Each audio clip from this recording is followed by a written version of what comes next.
Hi students, hello, good morning and welcome to chemistry concept. Welcome to Divine Family. Again today we are going to start a very useful and a very important concept, mole concept. जैसे ही बच्चे science लेते हैं और enter हो जाते हैं chemistry world में, तब से ये वर्ड आप सुनने लग गए होंगे नहीं, मोल कंसेप्ट सुना है ना कि नहीं सुना है? ये वर्ड सुना है। और ये वर्ड आपने 10th में सुना है, वो बताओ मुझे तो पहले। नहीं 10th में है, हाँ या ना वो बताओ, आपने सुना है या नहीं सुना है? 10th में नहीं सुना। 10th में 9th में सुना था। हाँ ओके। तो आप जानते तो होंगे कुछ भी तो मोल के बारे में, हाउ टू कैलकुलेट मोल। जितने भी बच्चे अभी क्लास में बैठे हैं, कंसेप्ट पढ़ने से पहले ही मैं बता दूं कि ये कंसेप्ट इतना आसान नहीं है जितना आप सोच के बैठे हो, यानी टफ भी नहीं है। तो फिर क्या आप मैडम क्या बोल रहे हो, कंफ्यूज हो गए है ना? मैंने बोला आसान नहीं है, फिर मैंने बोला टफ नहीं है, तो मैं ये बोलना चाहती हूँ कि ये कंसेप्ट, उसके वर्ड पीछे वर्ड लगा है कंसेप्ट, यानी अगर कंसेप्ट आप दिल से समझते हो, जैसे इधर क्लिक हो जाएगा तो वो बहुत ही आसान हो जाएगा। है टफ लेकिन बहुत आसान हो सकता है प्रैक्टिस से। यानी आप एक बार बोर्ड पे देख लिया, समझ लिया, फिर अपने आप से प्रैक्टिस नहीं किया तो समझो कि ये कभी भी आपको आने वाला नहीं है। दूसरी इंपॉर्टेंट बात की क्यों करना है, तो ऐसे नहीं कि वो 11th का एक चैप्टर है, वो इसीलिए कि it's a basic concept of chemistry. अगर मोल नहीं पढ़ा तो केमिस्ट्री में कुछ भी नहीं पढ़ा। बिना मोल कंसेप्ट पूरा केमिस्ट्री आधा अधूरा है। तो केमिस्ट्री को पूरा करने के लिए आज से आप प्रैक्टिस पे लग जाना, ध्यान देने लग जाना। एक एक चीजें नहीं समझ आती है तो मेरे से बात करो, हम प्रैक्टिस करते जाएंगे। मैंने पहले ही बोल दिया कि ये बहुत ज्यादा दिन तक इसकी प्रैक्टिस चलेगी, फिर बाद में हम चैप्टर 2 चैप्टर 3 में जाएंगे, ठीक है? चलो, वर्ड आपने सुना तो है, आज समझा देते हैं। मोल कंसेप्ट के ऊपर डिटेल एक वीडियो मैंने रिकॉर्ड किया है जो आपको मैं सेंड करने वाली हूं। मोल है क्या, वो मेरे को प्रिंस बताएगा आज कि प्रिंस ये मोल क्या है। एक क्वांटिटी बताता है। अच्छा आप क्या बोलते हो बच्चों, आपको क्या पता है? 9th में सुना था कि मोल क्या है? मैम वही क्वांटिटी बताता है। किसकी क्वांटिटी बताता है? एक एटम या मॉलिक्यूल या कंपाउंड की। तो यूनिट है।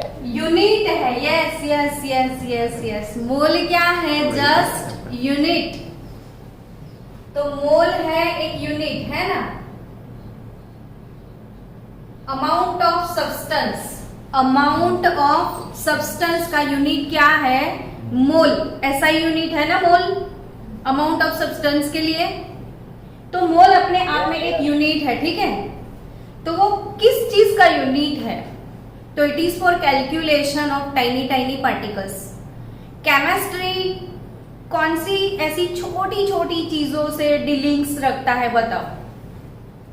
केमिस्ट्री के डीलिंग्स कौन से छोटे छोटे लोगों के साथ है? एटम्स के साथ, फिर एटम, मॉलिक्यूल्स के साथ। तो हाँ, तो अगर आपको बोल दिया कि मेरे पास ये बॉटल है, ठीक है, ये बॉटल में कोई लिक्विड भरा हुआ है ना? ये बॉटल में क्या है? कोई लिक्विड है। अब वो लिक्विड जिसका भी है, मान लो ये वाटर है, चलो छोड़ दो, ये बॉटल में क्या है? वाटर है। तो ये जितना भी वाटर है उसमें नंबर ऑफ वाटर मॉलिक्यूल्स कितने हैं वो क्या कैलकुलेट कर सकते हैं हम लोग? इतने वाटर में नंबर ऑफ मॉलिक्यूल कितने हैं वो कैलकुलेट कर सकते हैं? यस। तो कैसे कैलकुलेट कर सकते हैं? मोल कंसेप्ट से। मोल कंसेप्ट से या मोल से? तो ये इसके अंदर जो क्वांटिटी है, क्या है? क्वांटिटी। उस क्वांटिटी के अंदर जो छोटे छोटे मॉलिक्यूल्स है, तो वो नंबर ऑफ मॉलिक्यूल, क्या? Number of molecules, number of atoms, number of electrons, number of protons, number of neutrons, वो काफी स्मॉल, मतलब इतनी क्वांटिटी में, तो वो इतने नंबर में है कि आप कैलकुलेशन, आपकी इमेजिनेशन के बाहर है, वो इतना बड़ा नंबर है। तो वही मोल है बच्चों। तो mole is nothing but unit. अब स्टूडेंट मोल कंसेप्ट की बात करें कि 1 मोल होगा, अगर 1 मोल, तो वैसे हम देखो सिंपली बात करें कि डजन हमने सुना हुआ है, नहीं? तो 1 डजन यानी कितने आइटम्स, वो मेरे को बोलो। 12 आइटम्स। तो ये आपको बहुत इजी गोइंग लगता है ना? हम आराम से समझ जाते हैं कि आप 5 डजन एप्पल लेके आओ, तो कितने एप्पल लेके आ जाओगे? 60। कितना इजी है, कितना इजी है, क्योंकि ना डजन हम यूज टू हो चुके हैं, हम रोज बोलते हैं, इसलिए। तो डजन से जब डजन छोटा लगने लगा, तो डजन से बड़े यूनिट की जरूरत पड़ी होगी ना? तो डजन से बड़ा जानते हो कौन सा यूनिट है?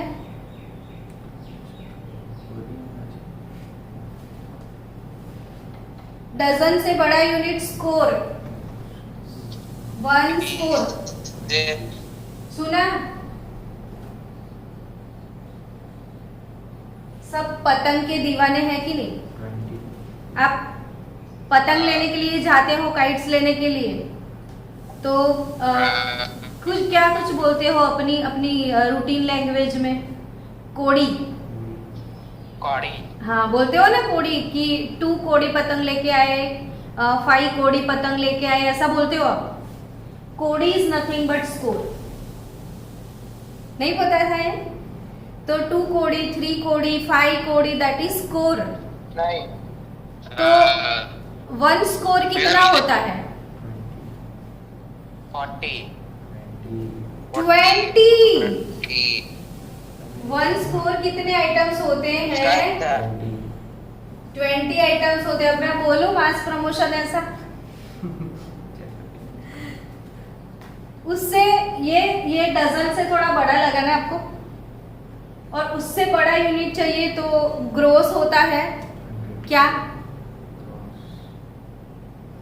रिपीट मारो। 1 ग्रोस, मैंने वीडियो बनाया हुआ है, मैं आपको सेंड करने वाली हूँ थियरी पोर्शन का। तो 1 ग्रोस इससे भी बड़ा है, 144 items. 1 gross that is 144 items. यानी बच्चों एक सिंपल सी बात करते हैं, चलो, कि आपको डिस्टेंस मेजर करना है, और वो इतू सा डिस्टेंस है, इतू सा से, तो आप कौन से यूनिट में मेजर करोगे? सेंटीमीटर में मेजर कर लोगे, मिलीमीटर में भी कर लोगे, डजंट मैटर। फिर थोड़ा बड़ा हो गया, इतना हो जाएगा तो आप मीटर में मेजर करोगे, और बड़ा हो जाएगा तो किलोमीटर में जाएंगे। लेकिन किलोमीटर भी छोटे पड़ जाए, लाइट ईयर, हेक्टामीटर, तो फिर आपको बड़े यूनिट की जरूरत पड़ेगी ना। तो अगर हम बोले कि what is the distance between me and sun, तो आपके और सन के बीच में कितना डिस्टेंस है, तो वो किलोमीटर में भी लिखने जाओ तो ये पूरा बोर्ड भर जाए, इतने किलोमीटर आएंगे। तो इतने लंबे लंबे जो फिगर्स होते हैं वो याद रखने में कितनी प्रॉब्लम आ जाती है। तभी एक बड़े यूनिट को छोटा किया जाता है। समझे आप? मतलब कि इतने बड़े फिगर को छोटा करने के लिए बड़ा यूनिट सोचते हैं हम। तो वैसे एक बड़ा यूनिट आ गया लाइट ईयर, है ना? लाइट ईयर, और light year means distance travel by light in a year. Distance travel by light in a year, that is light year. वैसे ही केमिस्ट्री में अब छोटी छोटी चीजें थी तो डजन थे हमारे पास, 20 आइटम्स थे तो स्कोर था, 144 आइटम्स थे तो ग्रोस था। लेकिन इतनी क्वांटिटी में इतने आइटम्स है कि न स्कोर से, न ग्रोस से, न डजन से निकलते थे। तभी हमें एक बड़े यूनिट की जरूरत पड़ी, और वो बड़ा यूनिट जानते हो क्या है? मोल। एमेडियो एवोगैड्रो अंकल ने मोल कैसे कैलकुलेट किया वो आपको वीडियो मिलेगा, ठीक है? तो हम सीधा यहीं से शुरू करते हैं। 1 मोल कितने अमाउंट होते हैं? 1 मोल में कितने आइटम्स होते हैं जानते हो? नंबर कितने होते हैं? 1 dozen 12 item, 1 score 20 item, 1 gross 144 item, 1 mole कितने आइटम? तो 6.023 इंटू 10⁻23 आइटम्स। जो भी इलेक्ट्रॉन हो या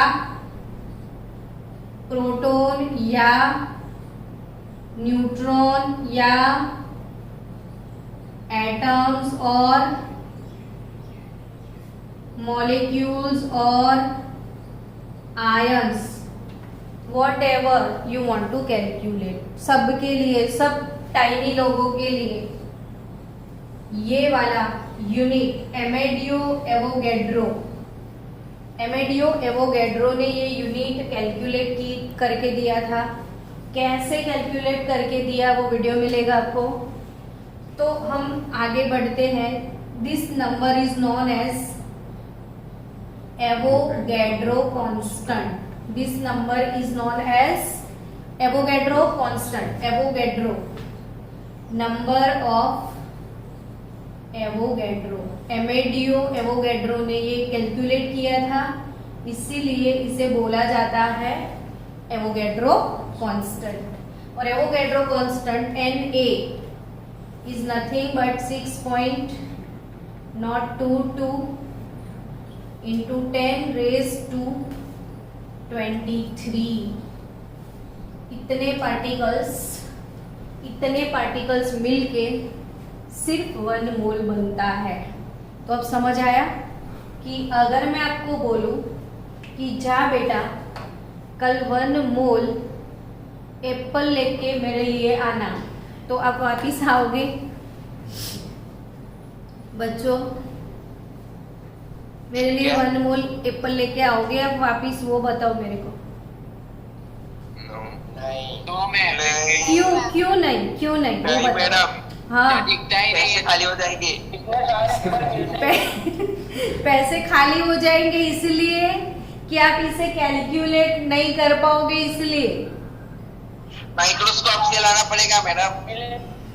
अरे एप्पल थोड़ी माइक्रोस्कोप से लाना पड़ेगा, यूज तो करो। एप्पल थोड़ी माइक्रोस्कोप से लाना पड़ेगा, यूज इट।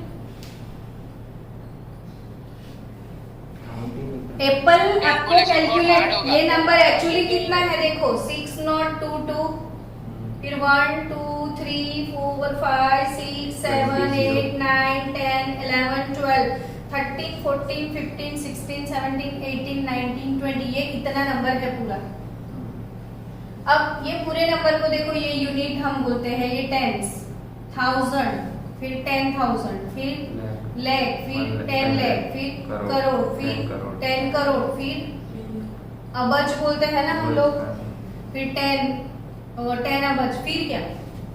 अब तो पैसे खाली हो जाएंगे, that is not the reason. Microscope से कैलकुलेट करना पड़ेगा, that is not the reason. इसे कैलकुलेट नहीं कर पाओगे, दैट इज द रीजन। और अगर कैलकुलेट करने के लिए बैठ गए तो पूरी दुनिया में जितने लोग हैं ना, उनको एक रो में लगा लो, फिर कैलकुलेट करो तो भी इनको गिनते 11 साल लग जाए। वो इतना बड़ा नंबर है तो इसकी गहराई को समझो आप।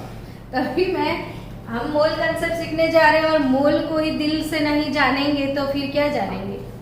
तो अब समझ आई कि इसे आप यहाँ तक ही थक जाओगे कैलकुलेशन में, तो इधर तक तो कैसे जाओगे। तो इसे कैलकुलेट नहीं कर सकते हम लोग। इतना बड़े इतने सारे पार्टिकल्स मिलाओ तो सिर्फ 1 मोल होता है। तो सोचो कि ये कितनी क्वांटिटी में होगा, हमारी इमेजिनेशन के बाहर है। केमिस्ट्री सब्जेक्ट का नाम देखो, केमिस्ट्री। अब CHE निकाल दो तो क्या बचा? मिस्ट्री। तो ये मिस्ट्री है।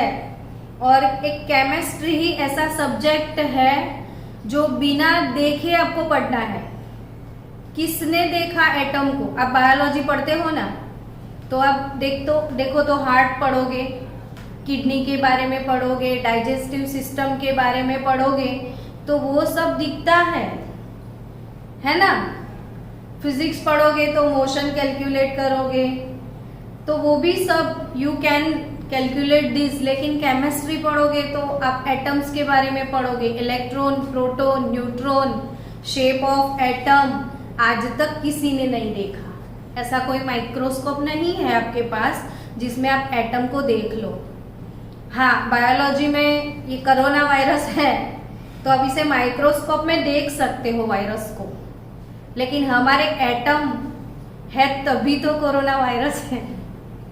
तो वो वायरस के अंदर जो एटम्स है और मॉलिक्यूल्स है, वो जिस चीज से बना है उसे तो आप नहीं देख सकते हो, ठीक है। तो सबसे छोटा, सबसे इनविजिबल, सबसे मैं क्या बोलूं, इतना टाइनी जो है वो कौन है? एटम। और आज तक हम लोग उसे देख नहीं पाए। तो फिर इतना बड़ा केमिस्ट्री कैसे आ गया? मिस्ट्री कैसे आया इतना बड़ा? तो ये वैसे भी अगर आपको आके कोई बोले कि व्हाट इज साइंस, है ना, चलो मैं आपका इंटरव्यू ले लूं कहीं और मैं बोलूं कि व्हाट इज साइंस, तो आप आंसर क्या दोगे? आपने साइंस लिया ना बच्चों, तो आपको कोई आके बोले कि व्हाट इज साइंस, तो आपका आंसर क्या रहेगा वो मेरे को बताओ। Study of knowledge. It is nothing but experimental fact. What is science? It is experimental fact। जो एक्सपेरिमेंट किए उसके जो रिजल्ट निकले, उसके जो कंक्लूजन आए और वो हमने एक्सेप्ट किया, वो ही है साइंस, ठीक है ना। तो वैसे केमिस्ट्री में सब कुछ एक्सपेरिमेंटल डेटा है।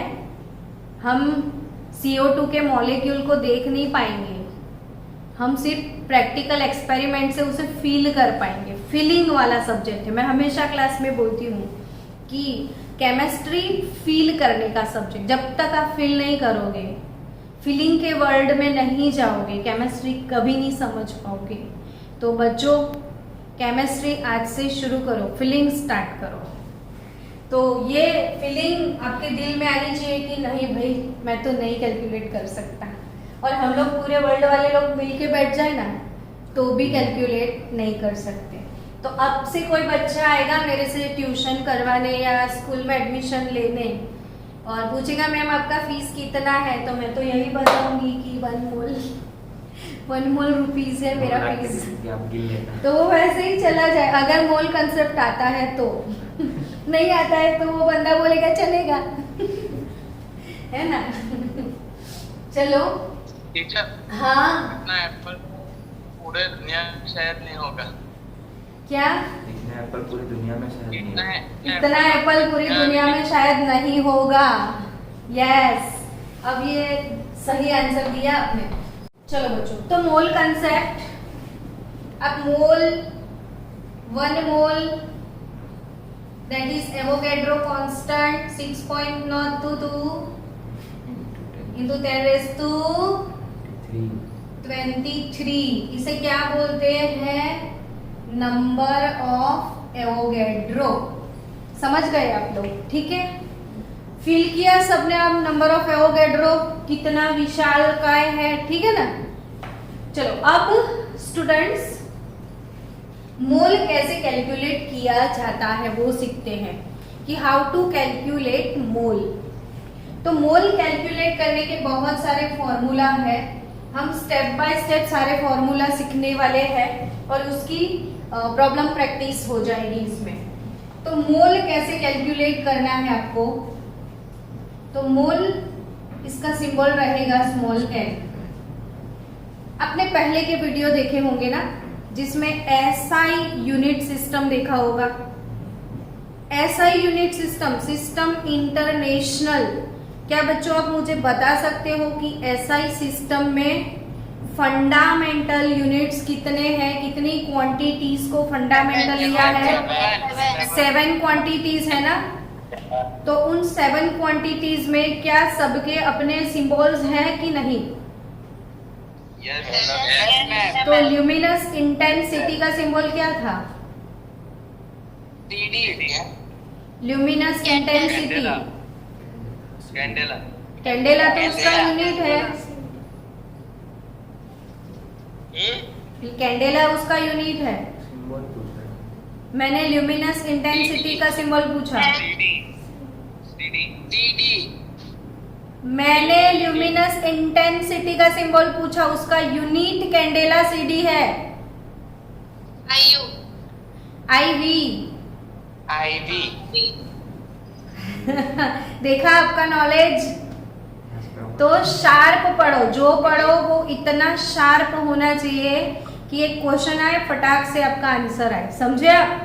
जैसे आपने SI यूनिट सिस्टम में मीटर सुना होगा, तो मीटर का यूनिट, मीटर का सिंबल क्या है? M। फिर हाँ, मीटर का सिंबल स्मॉल m है, ठीक है। तो मीटर यूनिट है या क्वांटिटी है? यूनिट। तो मीटर की क्वांटिटी क्या है?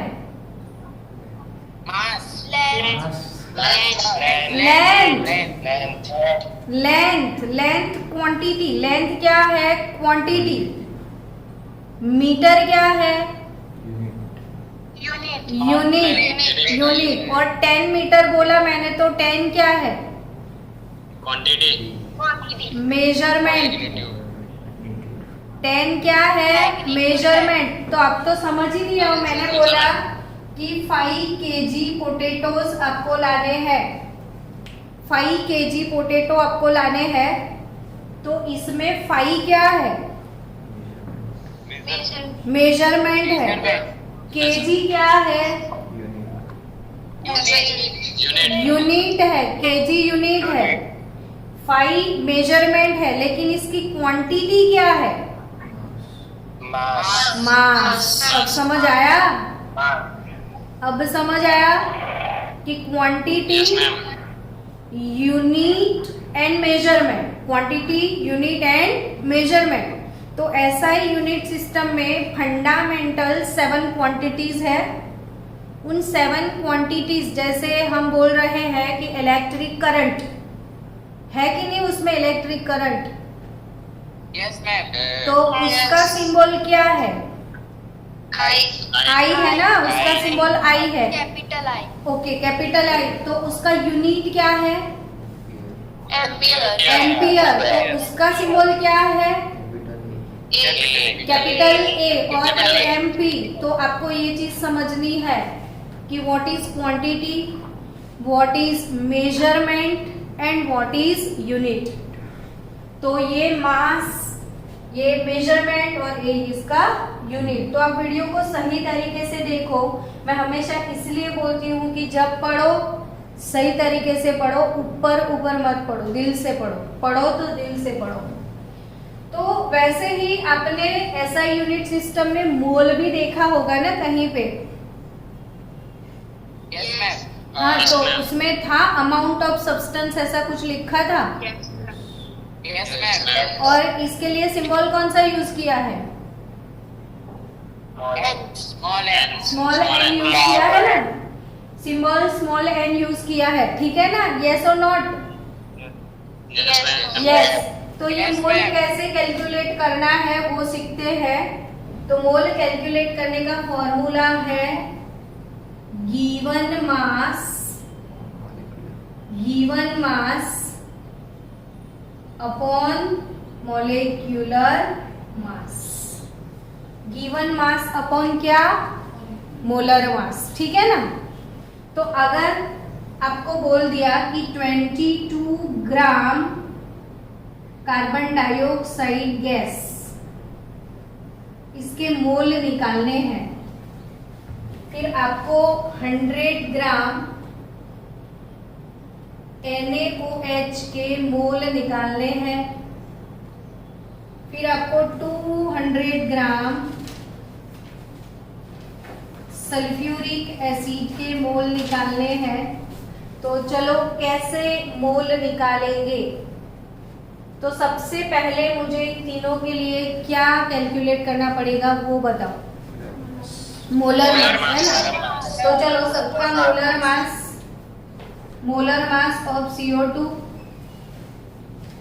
Molar mass of NaOH and molar mass of H2SO4, इतना मुझे कैलकुलेट करके दो। चलो फास्ट।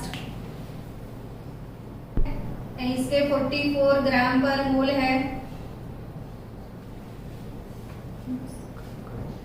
NaOH का मोलर मास कितना निकाल के लाया? 40 ग्राम पर मोल। 40 ग्राम पर मोल। और इसका 98 ग्राम पर मोल। चलो अब मोलर मास निकालना आ गया। अब अभी भी क्लास में जिन बच्चों को मोलर मास निकालना नहीं आता है, कृपया मेरा कांटेक्ट कीजिएगा, हम इसका वीडियो आपको भेज देंगे, सबके वीडियोस है अब तो चलो मोलर मास निकाल दिया सबका, ठीक है। अब मोल निकालना है, सिंपल सी तो बात है मोल निकालने वाली। तो निकाल के दोगे आप मुझे mole. Yes ma'am. Given mass upon molar mass है ना। तो गिवन मास 22 ग्राम और मोलर मास 44 ग्राम पर मोल, यानी मोल ऊपर चला जाएगा तो ग्राम ग्राम कट हो गए। आंसर क्या आ जाएगा? मोल 1/2 मोल यानी 0.5 मोल आएगा। तो क्या आप सबके मोल निकाल सकते हो अब? Yes ma'am. तो मोल ऑफ NaOH निकाल दो। 100/40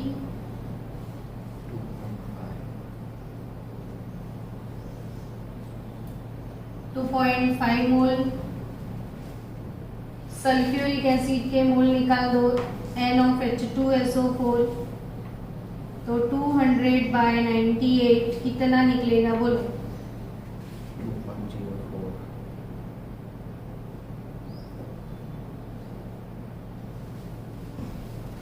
ये बोलो कितना निकलेगा?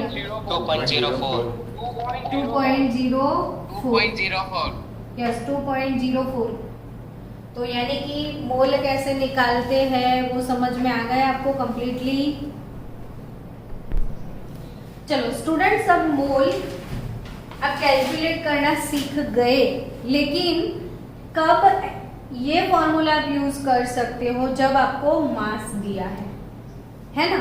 लेकिन आपको अगर कहीं मास नहीं दिया है तो मास के बदले कुछ और प्रोवाइड किया है, यानी आपको बोला है calculate number of mole of 2.044 into 10⁻25 molecules of CO2। समझे आप? अब आपको क्वेश्चन को समझना है कि आपके पास मास नहीं है।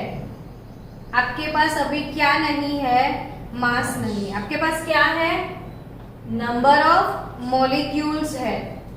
तो नंबर ऑफ मॉलिक्यूल से आप CO2 के मोल कैसे कैलकुलेट कर सकते हो? Anyone have any idea?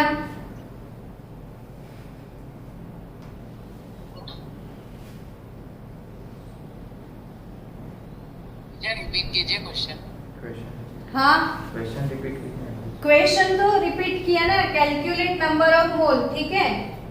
आपके पास अभी मास नहीं है, अगर मास होता तो आप क्या करते, given mass upon molar mass, mass होता तो क्या करते, given mass upon molar mass, लेकिन मास नहीं दिया है आपको, मॉलिक्यूल दिए हैं और आपको मोल कैलकुलेट करना है। आपके पास नंबर ऑफ मॉलिक्यूल्स हैं, मास को उस नंबर से मल्टीप्लाई करके शायद ला सकते हैं। नहीं आप खुद ही सोचो, ये मोल कंसेप्ट क्या है, जब तक हम खुद इस प्रोसेस में अपना सेल्फ इन्वॉल्वमेंट नहीं बढ़ाएंगे तो मोल कंसेप्ट टफ लगेगा, इसीलिए मैं आपके लिए टाइम स्पेंड कर रही हूँ। मैम हाँ इसको 6.022 into 10⁻³ से डिवाइड करेंगे तो एग्जैक्टली ये अपने आप से सोचा। देखो सिंपल सी बात थी बच्चों, आप सोचते तो समझ पड़ जाती कि अगर 6.022 into 10⁻23 मॉलिक्यूल्स होते, अगर इतने मॉलिक्यूल्स होते, ठीक है, तो अब इसको क्या बोलते हैं वो मुझे बोलो। तो इसे तो हम 1 मोल बोलते थे ना, 1 मोल। यस, तो अगर इतने पार्टिकल है, इतने मॉलिक्यूल है तो वो 1 मोल है। तो अगर इतने हैं तो वो कितने मोल होगा, कितनी सिंपल सी बात थी, इतने में इतना तो उतने में इतना। तो ये फीलिंग, ये मोल कंसेप्ट की खुद वाली फीलिंग, ये फीलिंग जब तक नहीं है तब आप फॉर्मूला रटने से कोई कुछ भी मतलब नहीं है। आप समझना छोटी छोटी बातों को, कितने मॉलिक्यूल है तो 1 मोल, तो इतने मॉलिक्यूल में कितने मोल। अब इसे हम बोलते हैं नंबर ऑफ एवोगैड्रो, है ना। तो अल्टीमेटली क्या करते हैं, this into this upon this, है ना, Yes. Given number of molecule upon Avogadro number. तो फॉर्मूला मिल गया मोल निकालने का, दूसरा फॉर्मूला। लेकिन फॉर्मूला याद नहीं है तो आप अपने आप से कैलकुलेट ऐसे ही किया करो, ऐसे ही हमेशा कैलकुलेट करो। लेकिन फॉर्मूला है गिवन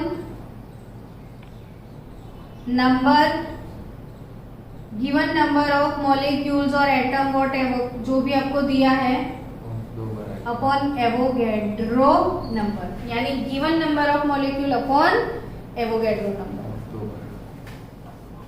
क्या हाँ, given number of molecule upon Avogadro number. चलो तो अब इसके मोल कैलकुलेट करते हैं। तो 2.044 इंटू 10⁻25 और 6.022 इंटू 10⁻23। बच्चों खुद कैलकुलेट करना, कैलकुलेटर हाथ में रखना, स्पेक्टेटर मत बनना, न्यूट्रलाइजेशन में पार्टिसिपेट करना। स्पेक्टेटर मत बने रहिए, खुद सबके हाथ में कैलकुलेटर होना चाहिए, या बिना कैलकुलेटर भी आप कर सकते हो। ये 2.044 है, 0.2011 02 तो 002 तो वैसे भी हो जाएगा, बट ये डिवाइड करना अप्रॉक्स आ रहा है 3.39 into 10⁻²। नहीं, 2/6 3 पॉइंट समथिंग कहाँ से आएगा? 3.39 into 10। प्रिंस सही आंसर चाहिए। 0.339 0.339 इंटू 10⁻²। अब इसका क्या करोगे वो बताओ मेरे को। चलो 25 माइनस 23, तो आपका आंसर निकला 0.339 इंटू 10⁻² निकलेगा ना। चलो अब इसको साइंटिफिक नोटेशन में कन्वर्ट करो। 3.39 into 10। तो ये डेसिमल आप इधर लेके आओगे तो ऐसे आओगे तो पावर डिक्रीज होगा कि इंक्रीज होगा? डिक्रीज। हाँ, एक डेसिमल ऐसे शिफ्ट हुए तो 10⁻⁻1 आया, 10⁻² तो पहले से ही था, तो 3.39 इंटू 10⁻1, तो ऑब्वियसली ये तो 33.9 मोल कैलकुलेट किया हमने। मैम 3.39 लिख सकते हैं ना, 3.39 इंटू हाँ 3.39 इंटू 10 साइंटिफिक नोटेशन में है, लेकिन इन जनरल प्रैक्टिस ये सिंपली सुपर में 33.9 मोल।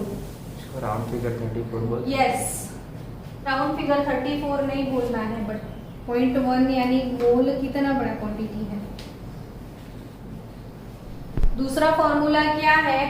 Given number of molecule upon Avogadro number. तो चलो थोड़ी प्रैक्टिस बढ़ाई जाए। Calculate mole, calculate number of mole for following methods. इसमें मान लो 6.022 into 10 raise to 26 atoms of hydrogen. Second, 12.44 into 10 raised to 29 molecules of N2O. Third, 2.044 into 10 raised to 30 electron. तो इन सब के मोल कैलकुलेट करो। हेलो स्टूडेंट, क्या इन सब के आंसर आ गए आपका? सबका आंसर आया? Yes ma'am. Yes, ma'am. इसका क्या आंसर लेके आइए? कितने मोल आया? 1000 10 raised to 3 moles. Yes, divide by 10 to 6.02 into 10 raised to 23 किया होगा आपने, तो आपके मोल निकले होंगे 10 raised to 3। चलो इसके कितने मोल आए? N2O के कितने मोल आए? 20 हाँ, चालू सेकंड बैटरी। चलो स्टूडेंट्स, ये इसके मोल निकालो। 6.022 into 10 raised to 23 इसके मोल निकालो। 2 into 10 raised to 6 2 into 10 raised to 6 और इसके मोल 3.39 into 10 raised to 6 3.39 into 10 raised to 6, यानी कि मोल निकालना सबको आ गया अच्छे से? Yes ma'am. चलो सबको मोल निकालना आता है अब, है ना? तो ऐसे ही प्रैक्टिस आप सबको खुद मेरे साथ कैलकुलेट करना है ताकि फिर प्रॉब्लम ना हो आपको। चलो अब इसका आप खुद से सोचो कि कैसे कैलकुलेट कर सकते। थोड़ा सेल्फ प्रैक्टिस में लो इसको। 5 मिनट दे रही हूँ मैं आपको समझने के लिए।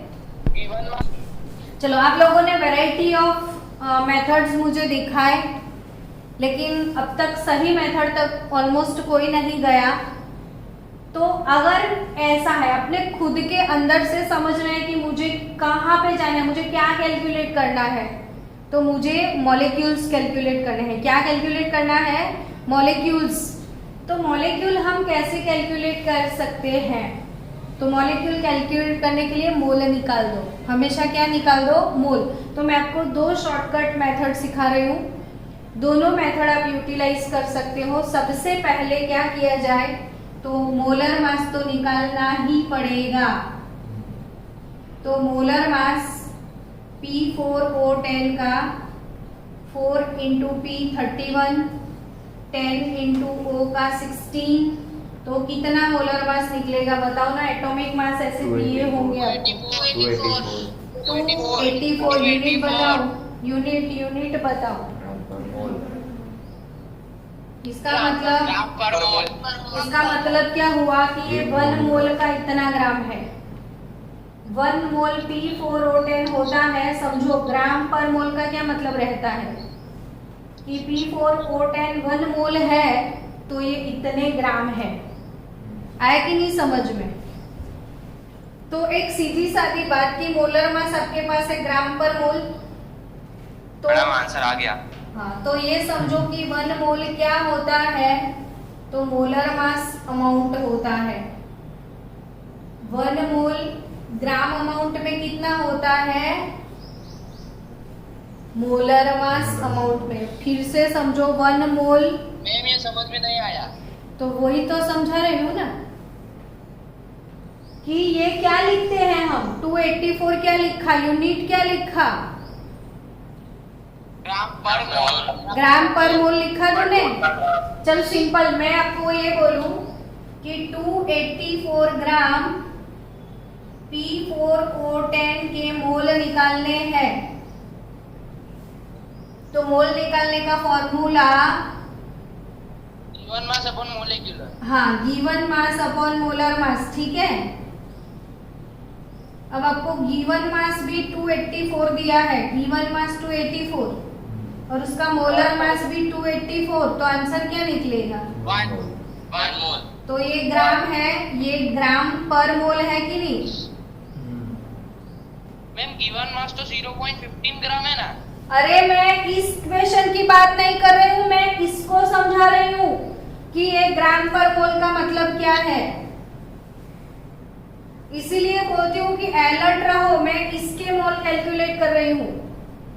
284 ग्राम P4O10, 284 ग्राम P4O10 के मोल कितने निकले, मैं सिर्फ वो समझा रही हूँ। कितने मोल निकले इसके? 5 मोल। तो इसका मतलब क्या हुआ कि 1 मोल होगा, कोई भी सब्सटेंस का 1 मोल होगा, तो 1 मोल का ग्राम अमाउंट क्या होगा? Molar mass. समझ में आया कि नहीं? Yes ma'am. यस। 1 मोल अमाउंट यानी ग्राम मास क्या होगा? Molar mass. तो चलो फिर से इधर फोकस करो। सबसे पहले थोड़ा लॉन्ग वे में चले जाते हैं। इसको मोलर मास मिल गया। अब मोलर मास से आप क्या कैलकुलेट कर सकते हो ये बताओ।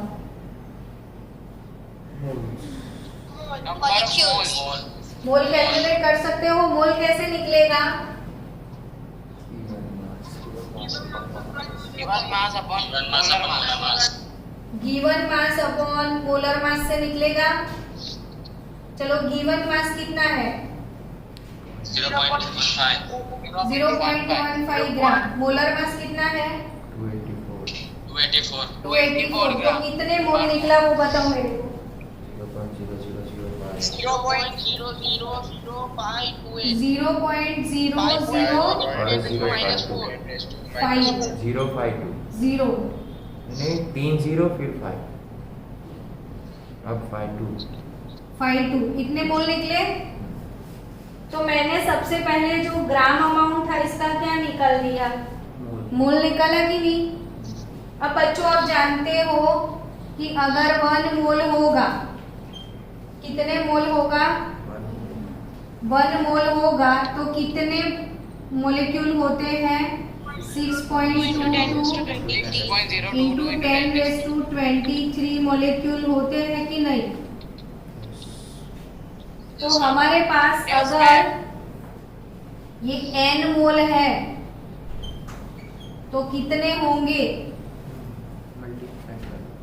n into Avogadro's number। n into 6.0। हाँ, तो n into Na जितने होंगे कि नहीं? समझे कि नहीं? चलो मैं आपको Yes, बोलूं कि 1 मोल तो 6.022 into 10⁻23 मोल, तो 5 मोल कितना होगा? 5 into yes, 5 into Avogadro number, तो 6 मोल Yes, कितना yes। होगा? 6 into एवोगैड्रो। हाँ, तो ध्वनि समझ आया कि आपने मोल निकाल दिए पहले। अब 1 मोल में कितना, तो कितने मोल में कितना, सिंपल सी बात हो गई कि नहीं? कि 1 मोल होगा, 1 मोल तो इतना मॉलिक्यूल होगा। तो हमारे पास इतने मोल है तो कितने मॉलिक्यूल होंगे? हाँ है ना? थोड़ा एक्सप्रेशन दो मुझे, तो मुझे कुछ समझ आए। हाँ या ना? यस yes ध्वनि हाँ या ना? क्या समझ आया कि नहीं? तो समझो कि मैं n हटा दूं और इधर क्या लिख दूं? 1 मोल में इतना है तो इतने मोल में कितना है, समझ आ रहा है ना? yes ma'am। हाँ, तो अब इन दोनों को मल्टीप्लाई ही करना था, यानी मोल को एवोगैड्रो नंबर से मल्टीप्लाई किया। तो इसके लिए एक शॉर्टकट फॉर्मूला बन जाएगा बच्चों कि कभी भी आपको नंबर ऑफ मॉलिक्यूल फाइंड करने हैं तो small n into Avogadro number ये फॉर्मूला बन जाएगा। तो नंबर ऑफ मॉलिक्यूल्स कैसे मिलेंगे? n इंटू Na से। हाँ या ना? Yes ma'am. समझ में आया? यस। यस। तो कल फिर ऐसी ही प्रैक्टिस करेंगे।